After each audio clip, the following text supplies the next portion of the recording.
Bienvenidos a este espacio de la asignatura Dinámica de Grupo, perteneciente al Pensum de la Escuela de Relaciones Industriales de la Facultad de Ciencias Económicas Sociales de la Universidad de Carabobo. Esta cátedra pertenece al Departamento de Ciencias Humanas y Sociales. Para comprender el origen de la dinámica de grupo, nos vamos a pasear por esos factores que contribuyeron a que se originara y también las concepciones que se tiene acerca de la dinámica de grupo para cerrar con las características. Para muchos puede sorprender que la dinámica de grupo se haya originado en la década de los años 30 en el siglo XX. Y me gustaría invitarles a que hicieran un paseo imaginario y ubicar y enclavar al origen de la dinámica de grupo en esa etapa en que existió el auge de la modernidad, de la industrialización, pero también se generan grandes problemas sociales. Estos problemas sociales se evidenciaron por nacer la dinámica de grupo en Estados Unidos, lo que no quiere decir que en otros países se haya generado en otras latitudes. En esta época, como bien sabemos, muchas investigaciones, muchos hallazgos se dieron en paralelo, pero no teníamos los sistemas de comunicación. Sin embargo, los registros dan cuenta de que fue en Estados Unidos en la década de los años 30. Ubicándola en ese espacio geográfico y en esa etapa histórica, podemos identificar que ya había pasado la Primera Guerra Mundial, estaban en puertas de otra Segunda Guerra, habían pasado por depresiones económicas y ello incide en que existiera un gran aumento de inmigración producto de la posguerra y también se generaran pandillas, un fenómeno en el ámbito delincuencial, que hoy tendríamos otros epítetos, otras connotaciones para darla, pero esas pandillas agrupaban inclusive jóvenes, adultos, y todo ello daba cuenta de la realidad del entonces. Producto de la industrialización, muchas mujeres se incorporaron a las plazas de trabajo, los hogares, los hijos estaban, los niños y los jóvenes más solos, mucha pobreza por la depresión, lo cual buscaba, algunos buscaban algunas alternativas eh, distintas y algunas alternativas que les llevaban a incurrir en delitos o a sentir que su familia era los grupos delictivos, sus amigos eran las personas más cercanas con quien podían responderse las preguntas, las inquietudes, establecer metas y eso generaba en ellos identidad. Además de eso, también fue propiciado por el racismo, todas las circunstancias religiosas y políticas que convergieron en un país tan pluricultural como Estados Unidos. Y todos esos problemas estaban convocando a los investigadores y a los entes privados y del Estado a voltear su mirada y ver qué estaba pasando en esa sociedad, que estaban convulsionando los grandes sistemas, en especial la familia, y de hecho el impacto se estaba evidenciando en las comunidades, en la sociedad, de manera significativa. Para pasearnos por los factores que contribuyeron, favorecieron los antecedentes de la dinámica de grupo que la propiciaron, les invito a hacer un paseo imaginario de esa época con sus características y los problemas sociales que emergieron. Un fenómeno muy recurrente por aglutinar personas producto de la inmigración, adicionado a un fenómeno del racismo, que también son aspectos que están presentes hoy día. En esa oportunidad eran por la posguerra. Hoy en día hay muchas circunstancias de deterioro de países subdesarrollados. Ya yo no les digo en vías de desarrollo porque hay muchas circunstancias que han orillado a muchas personas a emigrar en unas condiciones infrahumanas y también a delinquir. En esa época de la década de los años 30, las pandillas aglutinaban niños, jóvenes, adultos, como forma de no solamente de sustentar dentro de problemas económicos, sino también de soledad,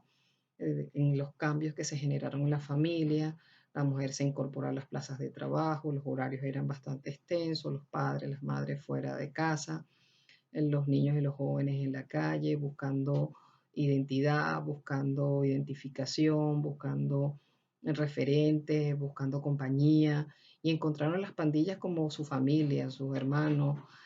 afines, los grandes amigos, entre comillas, las personas que le brindaban respuestas de la vida, aunque estuvieran distorsionadas, pero era la fuente de información, era con quien podían a veces defenderse y agruparse contra otros. Las metas, los grandes logros estaban puestos por las pandillas en función de qué tendrían que hacer para ganarse el merecimiento a pertenecer o a ser protegido o a obtener las preventas que les generaba estar en una, pertenecer a una pandilla. Toda esta colección de circunstancias colocaron en los investigadores y en el Estado el mirar que había que atenderlo a la luz de la ciencia, a la luz de los investigadores, buscar respuestas. Sin embargo, no todo era malo, también había otra parte de aspectos en trabajos con grupos, en trabajos sociales, por decirles, en los clubes de recreación, esos tipos de campamentos que todavía se estila en ese país, en Estados Unidos, en el cual los niños, adolescentes pasan un tiempo, se recluyen para acampar, para hacer actividades de recreación. Allí se percataron del fenómeno de la cohesión, de la adaptación, del liderazgo, en las competencias que se daban en los grupos, en las tensiones que se daban en los grupos y también en los equipos deportivos. Se dieron cuenta que no bastaba solamente con las competencias deportivas, sino que si un equipo no tenía la suficiente cohesión o el liderazgo no ejercía mayor influencia dentro de la estructura de los equipos o el entrenador, eh, poco tenían probabilidad de tener éxito, y ese fenómeno empezaron a mirarlo así como en la educación, que por eso es que la dinámica también, muchos hallazgos se dieron en las aulas de clase, se percataron que el docente también ejercía un liderazgo y sus estilos podían influir en la productividad, que entre los estudiantes también hay una estructura informal dentro de las aulas que también se dan las organizaciones. Entonces, todo eso puso en foco el mirar a los grupos desde otra perspectiva. La otra cara de la moneda tiene que ver con todos aquellos aspectos que favorecieron mucho de lo que estamos disfrutando en la actualidad, que tiene que ver con el auge de las ciencias y de la tecnología en la edad moderna, que se pudo evidenciar en muchos aspectos tecnológicos que dieron con el desarrollo de los países, de las naciones, y eso fue apuntalado por la ciencia. En el caso de las ciencias puras, las ciencias naturales, todos los aportes de las matemáticas, de la física, de la química, de la biología, todo ello favoreció en las disciplinas científicas, pero también a la creación de tecnologías que se evidenciaron, por ejemplo, en los medios de transporte, el diseño de los carros. Hoy pueden ustedes ver fotos de carros antiguos y pensar en que son obsoletos, que son muy viejos, pero realmente en su momento significaron un cambio que dio al traste con el traslado en animales o en carretas, a diseño de carros con mayor velocidad y desplazamiento para el entonces, además de los trenes que a grandes distancias, a nivel colectivo, los aviones, las embarcaciones, dado que prevalecía el transporte fluvial, todos ellos fueron mejorados producto de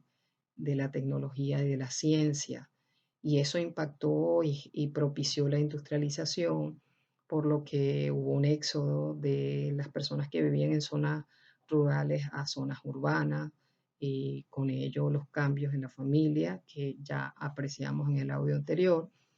pero es de reconocer que muchas ciencias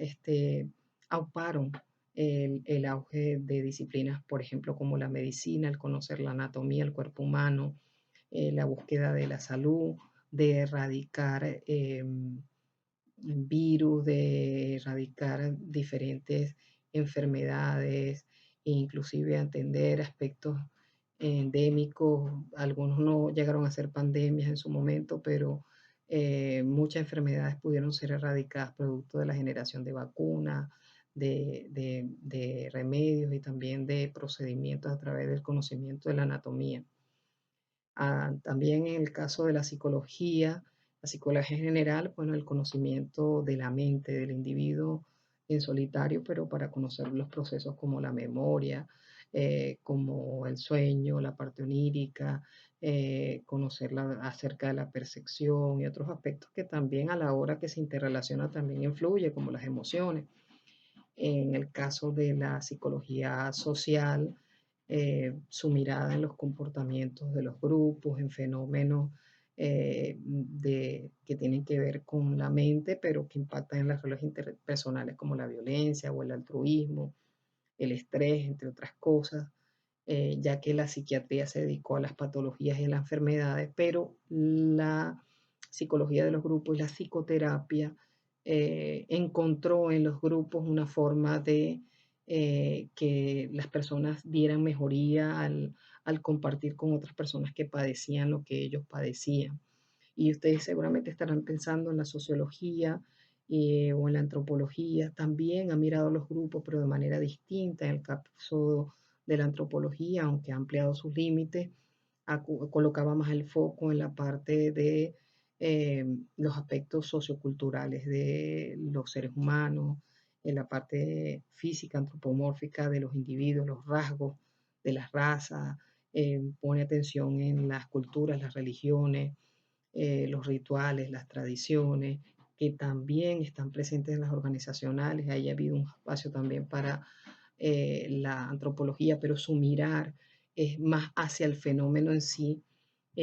o de amplio espectro, como el caso también de la sociología, que ha analizado fenómenos como la inmigración, como fenómenos también de violencia, de manera, pero de colectivos más ampliados. Cuando vemos, por ejemplo, la economía ve los grupos, pero para categorizarlos, como por ejemplo grupos de ahorro, grupos socialmente activos, o sea, que elaboran por el estrato social, por su capacidad de compra, de ingresos. Hay muchas miradas, pero el grupo es visto es como una categoría, lo que tiene que ver con los fenómenos que pone su atención tiene que ver con las finanzas, con la economía, otros procesos del mercado, etcétera. En cambio, la dinámica de grupo coloca su atención en lo que le sucede al grupo como objeto, así como los objetos o los seres vivos, las plantas, los animales, hay leyes, hay teoría que explica los fenómenos que se dan en los animales, en las plantas, en los objetos, como un objeto, una pendiente desarrolla velocidad, todo eso es explicado teóricamente, matemáticamente. Los fenómenos humanos, aunque son humanos y los vemos como muy diversos, también son investigados y también se, se identifican en ellos características, patrones de comportamiento que se dan independientemente del tipo de grupo, o sea, un grupo familiar, en una comunidad, un grupo de trabajo, en un grupo de surfistas, de hobbies, en un grupo de amigos. En esa época de los años 30 hubo un investigador que se hizo parte de una pandilla para ver su comportamiento, tomó notas, aprendió de lo que sucedía en el grupo. Y allí nos damos cuenta que así sea un grupo de una cárcel, un grupo de una empresa, un grupo de scouts, un grupo de deporte, todos tienen características, etapas, tienen circunstancias, tienen conflictos, tienen inclusive cohesión, hay unión en esos grupos cuando podamos verlos distantes, pero como fenómeno de grupo tienen aspectos que se hacen recurrentes. Jacob Moreno, un psicólogo que trabajó con la psicología de los grupos y además creó una psicoterapia llamada psicodrama que se utiliza en la actualidad todavía, llevó conceptos del teatro a la terapia grupal para atender aspectos que tienen que ver con procesos personales.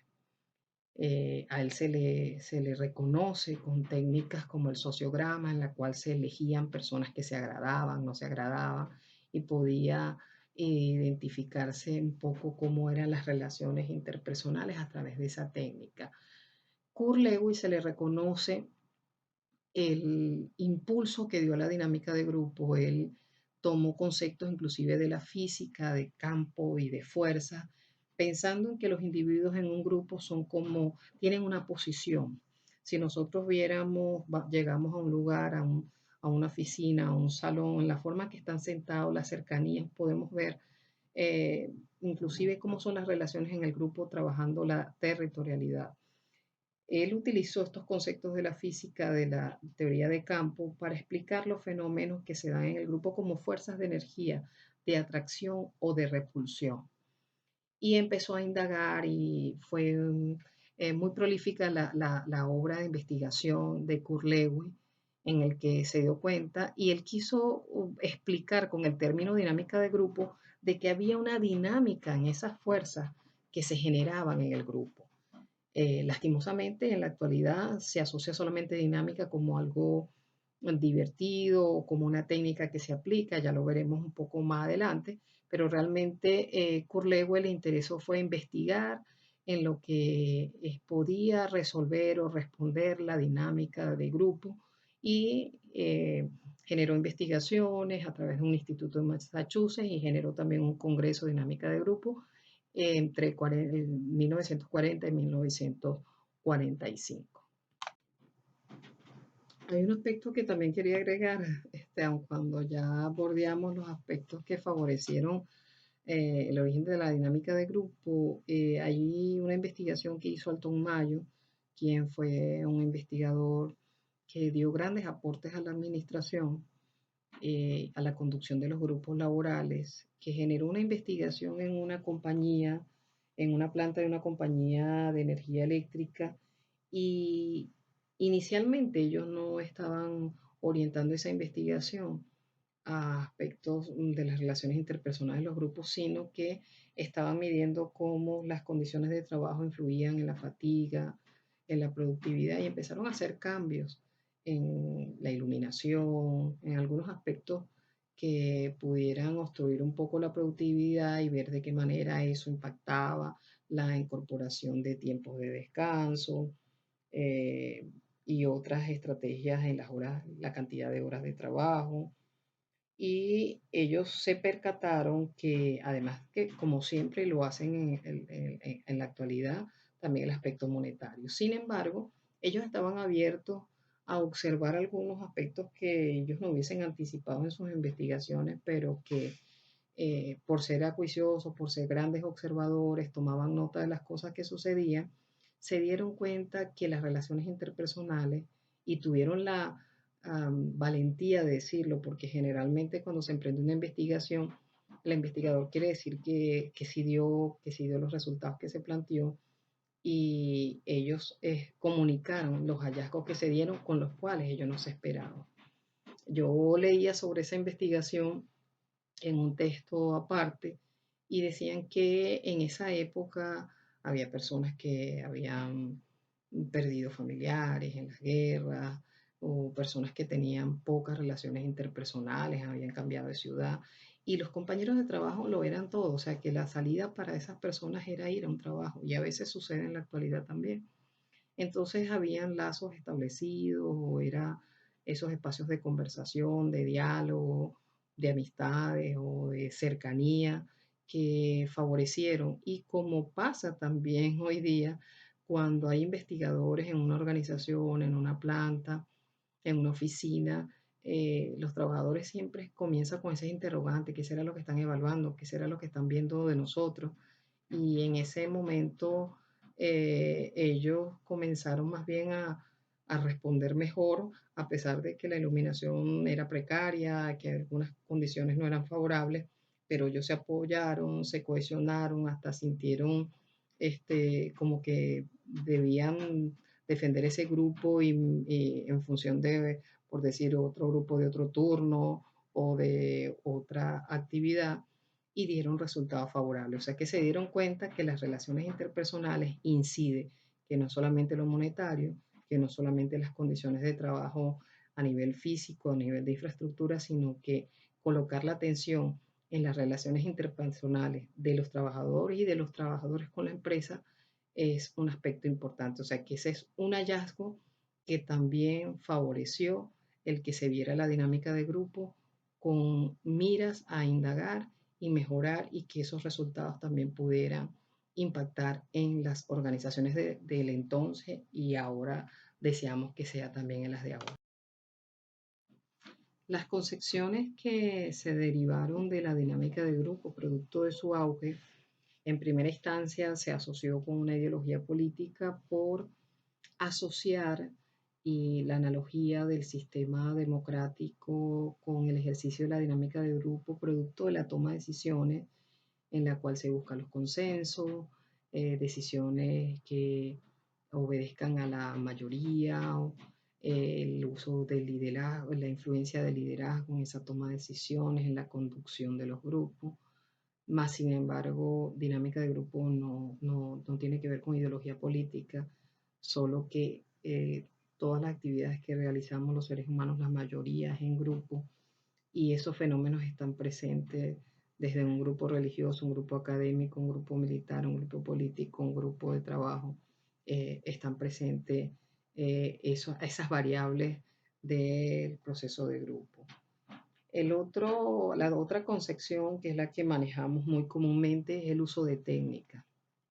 Sin embargo, ese uso de técnicas se asoció por la aplicación de ellas en entrenamientos, en simulaciones, en crear situaciones y ver cómo respondía y mejorar las respuestas de los grupos, en el ámbito educativo para propiciar y mejorar el aprendizaje, en el entrenamiento de las organizaciones, en estrategias que se implementaban en los grupos deportivos. Sin embargo, hoy en día tal vez se ve un poco caricaturesco, muy reducido el uso de las técnicas porque se piensa que es recreación o animación o para hacer las cosas menos tediosas o porque una técnica se asocia que tiene que ser algo dinámico porque tiene que ser movido, tiene que ser gracioso y no necesariamente una técnica, por alegre que sea, va a generar resultados si no se entiende hacia dónde se apunta la aplicación, la implementación de una técnica, eso lo vamos a ver más adelante, pero por lo pronto es importante invitarlos a que amplíen esa mirada porque el uso de técnicas, en el caso de licenciado en Relaciones Industriales, lo podemos ver en el área de adiestramiento,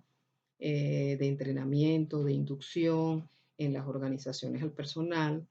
de las distintas áreas de una organización o un emprendimiento, otras formas de trabajo que inclusive ya hablamos del homework, en trabajos en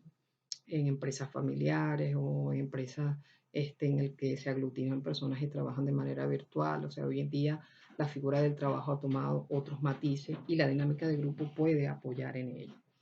La tercera definición, que fue la que realmente impulsó más a la dinámica de grupo, ya es como una visión como disciplina, en la que el término se refiere a un campo de investigaciones dedicado a obtener conocimientos sobre la naturaleza de los grupos, las leyes de su desarrollo y sus interrelaciones con los individuos, otros grupos e instituciones más amplias. Quiere decir que se enfoca como una disciplina científica dentro de las ramas de las ciencias sociales, donde tiene interés en el grupo sobre su naturaleza, sobre lo que sucede y acontece en los grupos, cómo se desarrolla, cómo evoluciona, cómo es la relación de los miembros, el comportamiento de los miembros cuando están en esa situación de grupo, cómo se relacionan grupos o con instituciones más amplias. Por citarles un ejemplo, si ustedes realizan una actividad de acción social, y van a una institución, el grupo de la sección, como se hizo el año pasado, el año antepasado, antes de pandemia, realizaron la actividad, el salón en concreto, la sección, fue a una institución, fue a una actividad y su relación fue con una institución más amplia. Si ustedes son un grupo que recibe un entrenamiento, los incorporan a hacer pasantía, ustedes pasan como estudiantes de una sección en particular y pasan a incorporarse a las filas en la figura de pasantes de una organización, entonces una institución, un espacio más amplio. Justamente las características que hacen la dinámica de grupo una disciplina, que las reconocen estos autores con los que trabajé el origen de la dinámica de grupo, Carver y Sander, en el texto titulado Dinámica de Grupo, Investigación y Teoría, ellos destacan cuatro características que las hace una disciplina. La primera de ellas es que hace hincapié en una investigación empírica teóricamente significativa. Eso quiere decir que coloca su interés en investigar desde la experiencia, desde lo que sucede en los grupos, para hacer de ello una teoría que sea significativa y que sirva para entender los fenómenos de grupo. La segunda característica tiene que ver con interés por la dinámica e interdependencia de los fenómenos. Más adelante vamos a ver los tipos de grupos y allí vamos a ver muchos de los fenómenos, pero para colocarles un ejemplo de interdependencia, por ejemplo, los grupos formales o los grupos según su tamaño se pueden relacionar con la toma de decisiones o con la cohesión. Podría decir entonces que los grupos grandes se dificulta la toma de decisiones, los grupos informales tienden a tener una cohesión más alta o de qué manera influye en la cohesión, dado que su conformación es espontánea, no está asociada a un proceso formal. Esos son los fenómenos, las interdependencias, la dinámica que se busca entender de los fenómenos que subyacen en un grupo. La tercera característica es la relevancia interdisciplinaria, quiere decir que los hallazgos en otras disciplinas favorecen a la dinámica de grupo y lo que logre conseguir la dinámica de grupo también favorece a otros. De hecho, la dinámica de grupo aglutinó a profesionales de otras corrientes, de otras disciplinas, y ellos fueron con su vocabulario, por eso es que es un poquito más amplio entender la dinámica de grupo, fueron con sus técnicas de investigación. Cuando yo estudié dinámica de grupo en el posgrado, yo era la única licenciada en Relaciones Industriales, pero compartí con muchos, en el caso de educación, eran profesores, pero también había bioanalistas, enfermeros, estadística, habían otros administradores, psicólogos, inclusive licenciados en arte, había gente de otras profesiones que iban a llevar el conocimiento de la dinámica de grupo a sus ejercicios profesionales. Por eso es que eh, la, el compartir la información puede favorecer a todas las disciplinas. Hoy en día se habla de transdisciplinaridad, interdisciplinaridad, porque nos damos cuenta que lo que consigue una ciencia también le está favoreciendo a otra. La aplicabilidad de potencial de los hallazgos a la práctica social, esto apunta a que lo que se busca es que la teoría tenga cercanía con lo que pasa en la vida real, con lo que nos pasa en lo cotidiano. O sea, que la teoría que es producto de investigar y ver cómo se dan los fenómenos en los grupos, pueda servirnos a nosotros en las empresas, pueda servirnos